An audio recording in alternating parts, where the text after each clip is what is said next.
गर्मियों की एक दोपहर में सूरज आसमान में चमक रहा था, जिससे जमीन शुष्क और धूल भरी हो गई। एक भी बादल का कोई संकेत नहीं था और गर्मी के कारण जानवरों और पक्षियों के लिए भोजन और पानी ढूंढना मुश्किल हो गया था। एक कौवा पानी की तलाश में खेतों में उड़ रहा था। वह घंटों से उड़ रहा था, लेकिन जहां भी उसने देखा, नदियां, तालाब और झीलें, सब कुछ सूखा था। उसका गला सूख रहा था और उसके पंख भारी लग रहे थे। अरे नहीं, मैं बहुत प्यासा हूं, उसने सोचा। मुझे थोड़ा पानी ढूंढना होगा, नहीं तो मुझ में आगे उड़ने की ताकत नहीं रहेगी।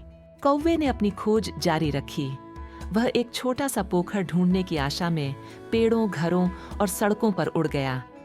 जब वह हार मानने ही वाला था, तभी उसे एक बड़े छायादार पेड़ के नीचे कुछ दिखाई दिया।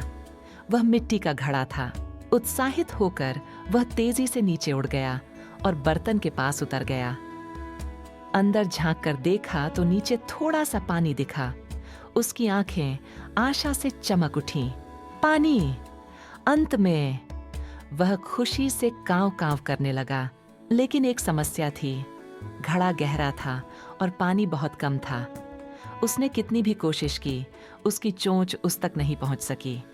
उसने अपनी गर्दन फैलाई, झुक गया और बर्तन को पलटने की भी कोशिश की, लेकिन कुछ भी काम नहीं आया। अब मैं क्या करूं? उसे आश्चर्य हुआ। मैं इस पानी को बर्बाद नहीं होने दे सकता। वह बर्तन के पास बैठ गया और बहुत सोचने लगा। तभी अचानक उसके मन में एक विचार आया। घड़े के पास उसने जमीन पर कुछ छोटे-छोटे कंकड़ बिखरे हुए देखे। अगर मैं इन कंकड़ों को बर्तन में डाल दूं, तो पानी बढ़ सकता है, उसने सोचा। बिना समय बर्बाद किए उसने अपनी चोंच से एक छोटा सा कंकड़ उठाया और बर्तन में डाल दिया। प्लॉप! पानी थोड़ा ही ऊपर बढ़ा। प्रोत्साहित होकर उसने एक और कंकड़ उठाया और उसमें डाल दिया। प्लॉप! पानी थोड़ा और बढ़ गया। वह चलता रहा। एक कंकड़, दो कंकड़, 3, 4, 5। हर कंकड़ के साथ पानी का स्तर ऊंचा और ऊंचा होता गया। आखिरकार कई कंकड़ पत्थरों के बाद पानी घड़े के ऊपर पहुंच गया। बहुत खुश होकर कौवे ने अपनी चोंच बर्तन में डुबोई और एक लंबा ताजा घूंट लिया। यह सबसे अच्छा पानी है जो मैंने कभी छक्का है।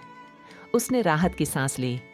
खुश और तरोताजा महसूस करते हुए कौवे ने अपने पंख फड़फड़ाए और उड़ गया, यह जानते हुए कि बुद्धिमत्ता और धैर्य ने उसे अपनी समस्या को हल करने का रास्ता खोजने में मदद की थी।